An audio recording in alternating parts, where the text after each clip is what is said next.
Ladies and gentlemen, I have returned. I know it's been a very long time. It's been since I think October 2024 since I last made a video.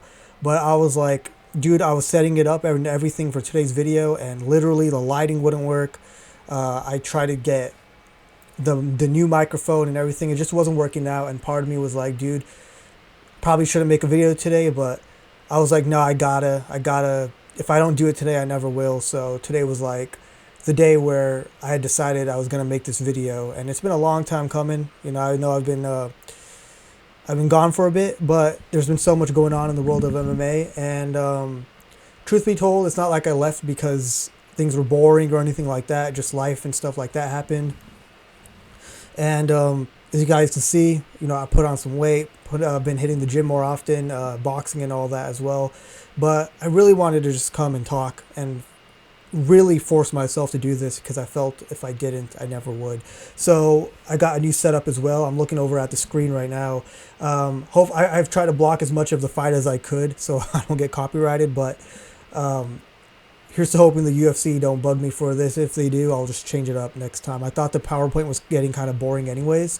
But now that I've gotten all that out of the way, today's video, I really just wanted to talk about a couple of fights that are coming up. Primarily, that was not Dustin Poirier. I was looking at the screen. I got Dustin Poirier in my head now. I should look at you guys. It's Max Holloway versus Charles Oliveira. And this is a fight that, man, I was going back and forth in my head. I was like, I have no idea who I'm going to pick. This fight has happened before. That's true. Holloway did win. Very different Holloway, very different Oliveira. But the more I thought about it, the more I kind of reviewed videos and I've watched their fights. Dude, I really am leaning towards Holloway to get it done. And I know that I think this fight's going to have kind of like a 50-50. People are kind of all over the place with this fight. But the reason why I am going with Holloway over Oliveira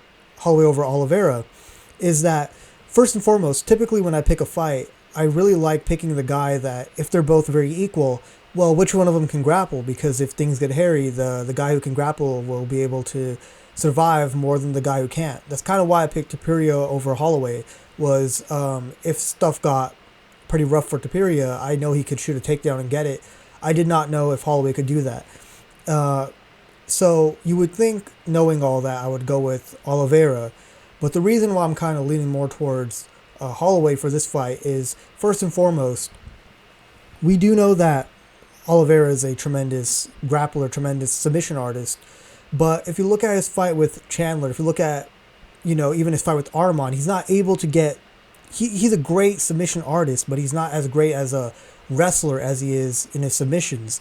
And for Holloway, it's interesting because we haven't really ever seen Holloway have to fight a really high-level wrestler before. He's fought Brian Ortega, who's a high-level submission guy.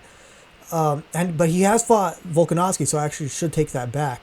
But Volkanovski is more of a kickboxer meets wrestler rather than a straight wrestler. Oliveira is relatively the same. He's more of a stand-up guy who uses his submission game to put guys out, but he's not the most effective wrestler. And for Holloway, he was able to survive Volkanovski. Did he lose all three fights? Yes. Was the second fight very close? Yes. But the more I looked at it, the more I thought, Oliveira had Chandler's back. 5 rounds, couldn't do nothing. He just got knocked out pretty brutally by Taira as well, which, by the way, I've kind of been gone during that whole thing. Taira is my favorite fighter, and he's just been absolutely killing it right now. So that makes me so happy to see as a fan of his. Hopefully he comes back. I can't wait to see him versus Gaethje at the White House, I believe. That's the current target. But right now, Oliveira, dude, he just came back from being pretty badly knocked out by Taira.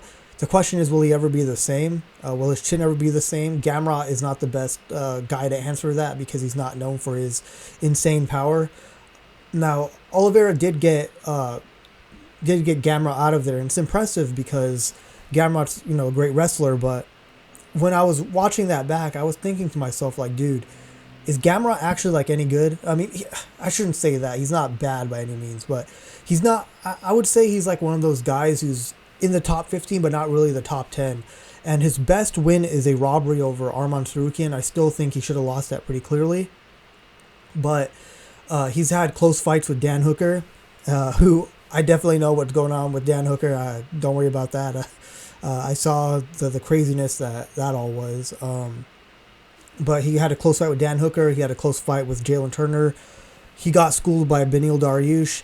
And I was just looking at his fights, and I was like, man, he beats the guys who are like out of the rankings or just barely in the rankings, but he's not able to really beat anybody else. So Oliveira doing what he did showed to me that Oliveira hasn't really missed a step as far as that goes.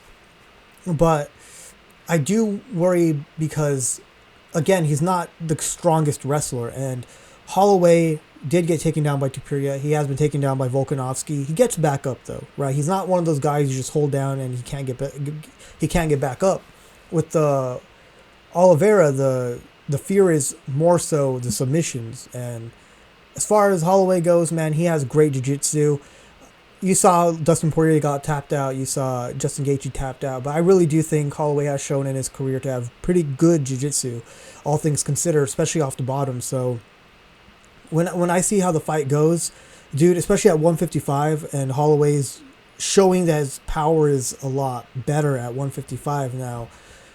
I'm not going to say he's got like crazy one-punch knockout like Ilia Topuria where he's just sliming dudes out cold.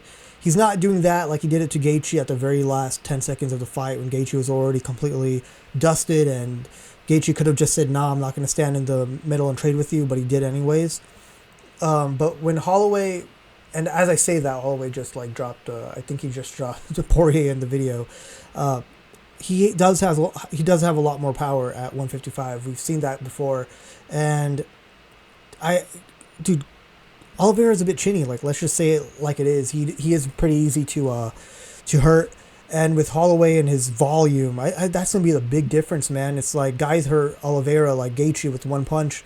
Oliveira kind of goes down into his guard, kind of telling him to come here, and they'll just let him back up. With Holloway, it's not really one punch. I think it's just going to be a volume of punches, and that's going to be the big difference, I think, in this fight. I think Oliveira is going to be going for his takedowns wherever he can, try to get him up against the cage, clinch work, but I think Holloway's just going to get back up. And when the fight's on the feet, Oliveira definitely does have a lot of tools that he likes to use against guys, and a lot of things he makes you think about.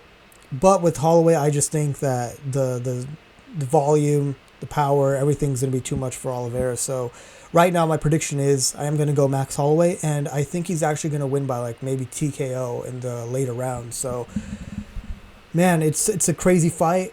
It sure is, but I think Holloway at 155, he's found his new home. And I think that with Oliveira, his submission game is great. His wrestling isn't as strong. His offensive wrestling isn't quite as strong as his offensive submission game. So when it comes down to that, I just think Holloway is going to run circles around him on the feet. Oliveira's got a good stand-up. I don't want to make it seem like he's a bad stand-up fighter. He's great. It's just the difference in volume, the difference in technique is going to be, I think, pretty apparent. And I got Holloway winning by late rounds TKO. I was thinking maybe decision, but I am going to go with maybe third, fourth round TKO. By the time Oliveira he's a bit demoralized, isn't able to get his takedowns as much as he probably wants. And on the feet, he's getting kind of schooled. Has some moments himself, for sure. He's going to be, I think those leg kicks are always there against Holloway, but I just think Holloway third or fourth round is going to TKO and put him out. Not lights out like Topuria did, but he will get the victory. So now that I've done all that, and it's been about 9 minutes into the video, I can now talk about one of the other fights that got announced, which was Joshua Van versus Tatsuro Taira. Now, I'm a really big fan of Tatsuro Taira, and I really want him to win, and the reason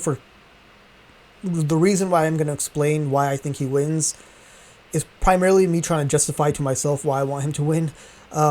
For starters, man, his win against Brandon Moreno was so impressive, and I know it was a bit early. I know in a fight like that where legacy and future title contention is involved, you should give the guys a bit more time to recover. I get that, but even getting to the point where even getting Moreno to that point is so impressive. Nobody else is doing that to Moreno.